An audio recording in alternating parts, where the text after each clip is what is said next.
So we're just leaving the Peacock. It's a really nice evening. It's middle of November 2021. It's not raining. There's no wind. Got the blinking lights, which I've never liked, but they're fine. And it's relaxing outside. I have no idea. I'm not from here. Me either. Where are you from? San Francisco. Oh, okay. What I are you live doing in up the here? city. I'm trying to get over to my friend's place on Southwest 10th Street. Trying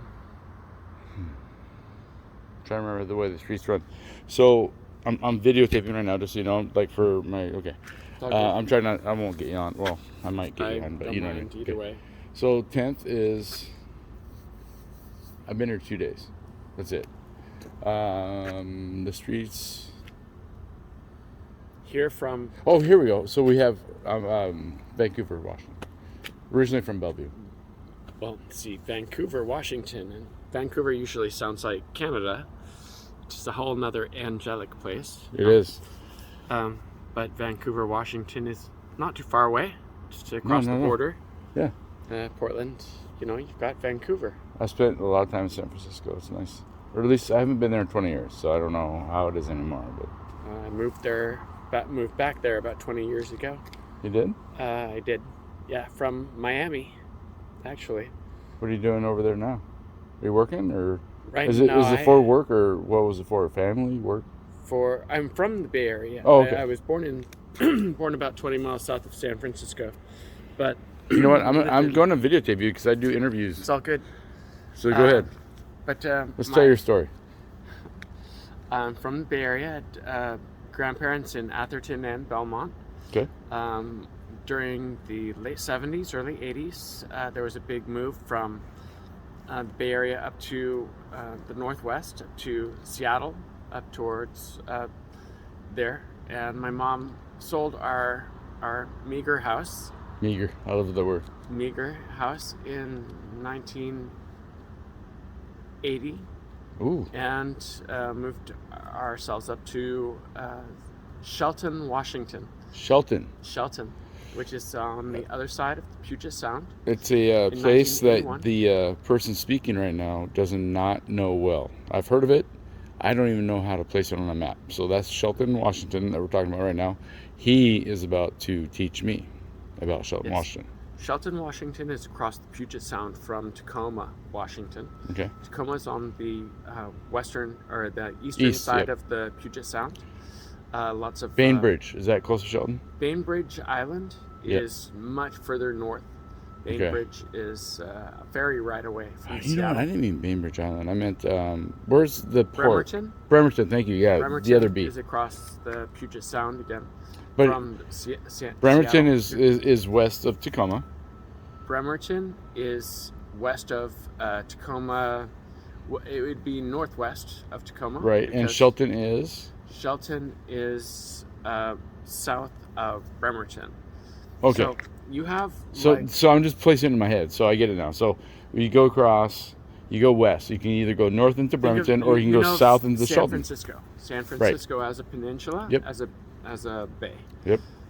Seattle is very similar in the way that there is another peninsula, a much larger peninsula in Washington State. Also that Seattle, Bays do get confusing, by the way, everybody who's watching this who do not have bays. We're two people who are used to bays, and we're still... Mostly I'm talking about peninsula. It. Yeah. Once you get the hell out there, you like it. You love it. Because there is so much around you. But it's what about the seafood, too? The seafood? Yeah, on the beaches and stuff. Do you ever do clamming and all that out in Shelton? Not clamming, but... Yeah, you're touching the right nerve, but... no, I didn't mean to touch the nerve at all. No. I'm kidding in the way to say that, yes, you're tapped into the mollusk. Okay, there you go. All right. And I could teach you, I could share with you history on the Bay Area, on San Francisco. I would love that, actually. On what I know you have to get to your friend's place, I get it. There are shell mounds that are thousands of years old in the Bay Area. Seriously? Seriously. See, that's the kind of stuff I love. That's why I like meeting people. and then also in the Northwest, that I grew up out there. We had friends across the road that had water access, that were on the water, that I would go and pick or harvest oysters out of the mud. Wow. Just naturally growing. Yep. And they are wonderful. That was up in the Northwest, but in the Bay Area, you go back a couple hundred years, you had huge oysters growing in the mud on the West Coast, just as naturally as they did in the Northwest.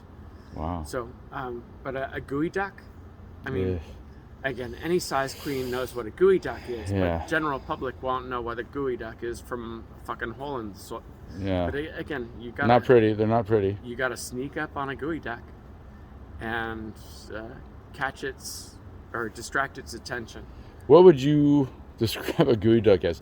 I've always said it looks like a large snail. I know other people have said it looks like a large slug. What would you say? You might say it just looks like a gooey duck. First, I'd start with, what's the difference between a snail and a slug? Shell. Snail and the slug is the amount of slime it produces. Ooh. So, well put. Again, and then we go, on what continent are you at? And pardon me, tonight I came out to choose to get drunk. No, you I did. have not been drunk for a long You're time. fine, man. You're fine. So, and I'll help you get home. Don't worry about it. But, so, difference between a snail and a slug is home, is housing. And actually, we can take that back to current politics. What's the difference between a snail and a slug? Snail knows where his home is. A slug is one who's got to leave a little extra just to find his way home.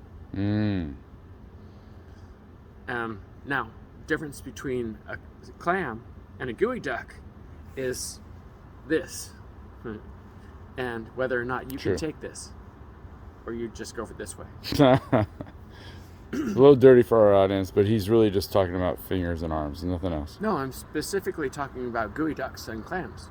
Well, Clams are very small, and they live in the sand. They filter the water and get their nutrients, their sustenance from the water.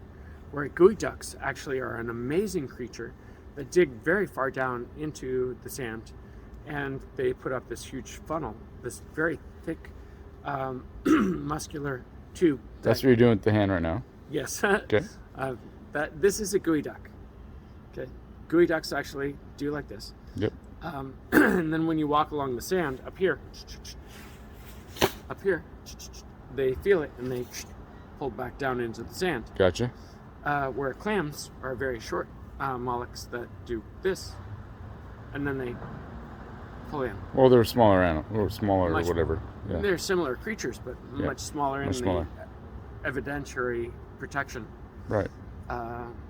Gooey ducks are incredible because they're incredibly ugly, incredibly tough to cook, and incredibly tough to... I mean, no one ever rescues a gooey duck, right? Like they do a dog or a cat, etc. Or a regular duck. Now, if I could take you back 30 years to the Northwest, to maybe Harstein Island, and show you what the not only the sand dollars, but the starfish used to look like. Starfish used to have 15, 20, 25 arms on them. Really? Starfish. Wait, can I ask you a question? Mm-hmm. How do you know all this? I was born in 1969. Okay. Doesn't mean that you know all this. Well, I know all this because I'm a fairly intelligent creature. No, but did you study it? Well, I studied them through life. Through life. So you've always been fascinated with seeing, the ocean. I have a buddy. No, I'll just tell you about my own personal... I have a buddy who loves the ocean. He's been selling saltwater aquariums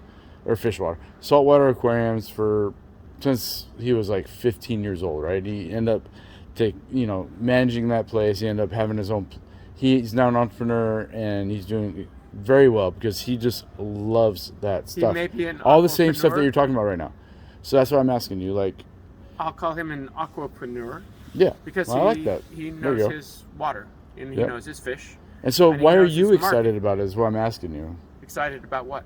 About the sea. about the wildlife in the sea. First of all, I have never seen the sea. I'm from the United States. We have the sea. the Oh, you're Pacific talking about the ocean. and Okay, the you want to be Atlantic specific? Ocean. Gotcha. Okay. I've traveled.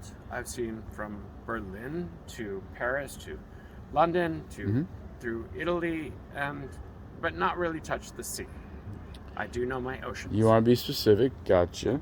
We do call it on the West Coast. A lot of times we do call it the sea. You know that. The sea of what? Just the sea. The That's Salton the Sea? sea. Which is widely. You're being very specific. I get that it. is now That's fine. The That's open fine. market for Hey. lithium. It's see, you're going a little bit north or west or south or wherever. What we're talking about. We're talking about wildlife. We're talking about the sea creatures and all that stuff. Having fun conversation. So I'm going to keep it that way. So what I'm asking you is, when you think about this stuff, does it bring you enjoyment? Like, I had, because my buddy, right? Because everybody has friends. So because he's one of my best friends Please for ask life. me a specific question. I'm getting there. He's one of my best friends my entire life. Because of that, I had a saltwater aquarium. I don't know much about Neither do the I. sea or I don't the know ocean anything or the about rivers or any of that stuff, right? But I learned a saltwater lot aquarium. because I had that going on. So that's why I'm asking you, when you learned all this knowledge, was there a reason for it, or were you just wanting to read? Like, what was the reason for it? Let's see. Let's say. And I get it. That last question was, whoa, way mark here. Let's go for a question up here. What's the question up there that you Question want? up is what is it that they would like to hear right now? No, now. that's not the question I'm asking you. I'm trying to get to know you. All right. Have Then you ask never me a have you question never that is had a a little bit person higher. try to get to know you? No. That's sad. Not. Yes, sad it for you. is. I'm sad for it you. actually is. I actually was crying over a lost love earlier. Oh, So that's what brought me out tonight. Well, I'm I sorry haven't about been that, man. drunk in 20 years. And I came out tonight and I kept buying shots for myself and anybody that would play me pool. you do know that you've been taking it out on me a little bit the last 10 minutes, right? Which is fine. Oh, 10 minutes? Not all night. Just First 10 of all, I minutes. haven't been taking it out on you at all. You've been Thankfully- a little salty, and I've been being very kind to you, and you know that. And I'm even going to help you get to where you need to go. So I'm just Yeah, you can turn off the camera now. okay. I will turn the camera off.